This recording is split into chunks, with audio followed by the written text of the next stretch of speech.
రోజు నా birthday. Wish me happy birthday.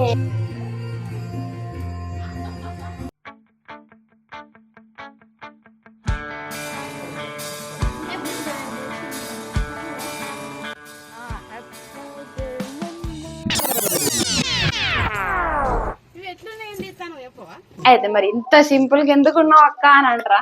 Last our plan చేసుకుంటే గట్లే. నేను ఒక చీర ఆర్డర్ చేసుకున్నా, అది చూపెట్టనా? మస్తు చూడడానికి తప్ప అంటే నాకు సింపుల్ అంటే బాగా ఇష్టం. సో ఇది బ్లౌజ్ అయితే అసలు మస్తు అనిపించింది నాకు. యాక్చువల్గా ఇది ఒక బ్లౌజ్, నేను దీన్ని ఇంకొక లాగా మార్చుకున్నా అన్నట్టు. అది ఇలాంటి బ్లౌజ్ కూడా పక్కన ఇమేజ్ పెడతా, ఒకసారి చూడండి. ఇది ఫీడింగ్ ఉన్నప్పుడు కొంచెం గమనించుకోవాలి కదా. నేను మస్తున్నదని ఆర్డర్ చేసుకున్నా అండ్ లాస్ట్ మినిట్ లో చూసుకున్నా. సో బిస్కెట్ అయిపోయింది. చీర చూపెట్టిన దానికి సింపుల్ ప్లేన్. దీని ఏదో లెనిన్ క్లాత్ అంటారట మమ్మీ చెప్పింది. సో ఇది ఇంతే, మొత్తం చీర అంతా ఇదే వస్తుంది. దాంతో పాటు ఇంకో మేజర్ డిసడ్వాంటేజ్ ఏంటంటే, ఇదిగో ఈ లైన్ ఉందా, చీర అంతా ఇదే లైన్, బొక్క 1000 రూపాయలు బొక్క కథ.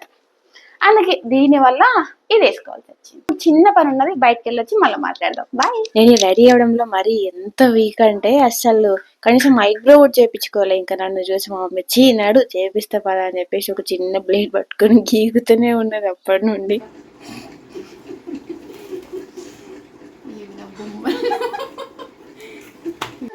అయితే ఇక్కడ చిన్న జోకు, మా ఆయన నాకు సర్ప్రైజ్ ఇస్తా అని మార్నింగ్ అన్నట్టు. మా మమ్మీని కూడా కేక్ తెప్పించలేదట. అసలు సర్ప్రైజ్ అని ఎగురుతూనే ఉన్నాడు అన్నట్టు.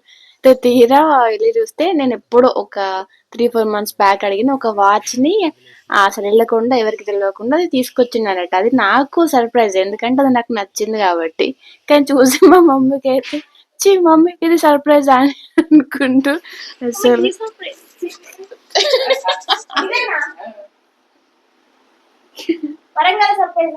ఆయన ఓకుండా తెప్పించిండు అన్నట్టు దాన్ని. నేనైతే నిజంగా ఇదే సర్ప్రైజ్ అనుకున్నా. అంటే ఇంకా వేరే ప్లాన్స్ ఏం లేవు. ఊరికే నా బర్త్డే రోజు హన్మకొండకి వెళ్ళి ఏదైనా షాపింగ్ చేద్దాం అనుకునే ప్లాన్ ఉండేది చిన్నగా, అంత తప్ప ఇంకేం లేదనుకున్నా. కానీ అస్సలు అక్కడికి వెళ్ళి నాకు తెలిసింది సూపర్. నాకైతే మస్తు నచ్చింది. మీరు కూడా తప్పకుండా లాస్ట్ వరకు అయితే చూడండి. అంటే మీకు ఇంకేమన్నా ఐడియాస్ వస్తే కూడా మీకు నచ్చిన వాళ్ళకి అలా సెలబ్రేట్ చేసే ఛాన్స్ ఉంటుంది కదా. నేను ఆ డీటెయిల్స్ అన్ని కూడా మీకు అందులో కమెంట్ బాక్స్ లో పిన్ చేస్తా. అయితే దానికన్నా ముందు మనకి బర్త్డే అంటే ఖచ్చితంగా గుడికి వెళ్తాం కదా. అట్లా మేము హన్మకొండలో 1000 స్తంభాల గుడి చాలా ఫేమస్ కదా. సో ఒకసారి అక్కడికి వెళ్ళి శివుడి దర్శనం చేసుకుందాం అన్నట్టు వెళ్ళినాము. అదే ఏ కాలం సర్ప్రైజ్ అని మమ్మల్ని డీమార్ట్ కూడా ఓన్లీ చూద్దాం ఇప్పుడు ఎలాంటి సర్ప్రైజ్ ఉంటుందో. అది సర్ప్రైజ్ గుడి సింపుల్. ఓకే చూద్దాం సర్ప్రైజ్ అప్పుడు మళ్ళీ వెళ్దాం. అది నీది కాదు, నాది మమ్మ అన్నది. మళ్ళీ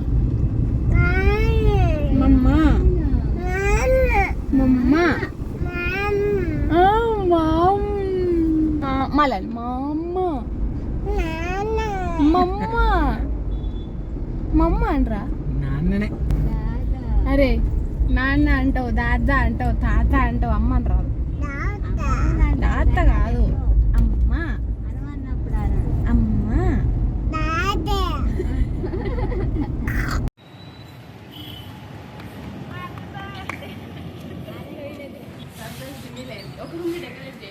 అదన్నీ చెప్పద్దు మమ్మీ.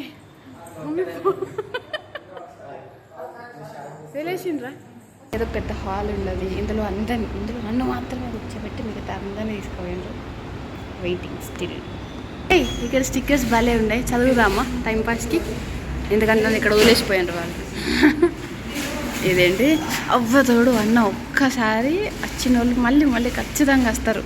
ఇట్లు ఈ భాగ్యవంతుడు. అయితే వాళ్ళు నన్ను లోపలికి పిలిచే లోపు నేను ఇక్కడ అసలు మేము ఏ ప్లేస్కి వచ్చినామన్నది చెప్తా. మేము హన్మకొండలో ఆ ఏరియా అంతగా ఐడియా లేదు, జస్ట్ కమెంట్ చేస్తా, అది చూడండి. మ్యాజికల్ మూమెంట్స్ అని ఒక హాల్ ఉంది అన్నట్టు. అంటే మనకి నచ్చినట్టు ఆ రూమ్ ని డెకరేట్ చేసి ఇస్తారు మనకి. సో దాని గురించి రివ్యూస్ కూడా పెట్టుకోవచ్చు. ఇవన్నీ ఆ రివ్యూసే అన్నట్టు. కొంతమంది ఏమో విషెస్ పెడుతున్నారు, కొంతమంది ఏమో దాని గురించి మ్యాజికల్ మూమెంట్స్ అన్న హాల్ ఎట్లా ఉంది అన్నది ఎక్స్ప్లెయిన్ చేస్తున్నారు. And finally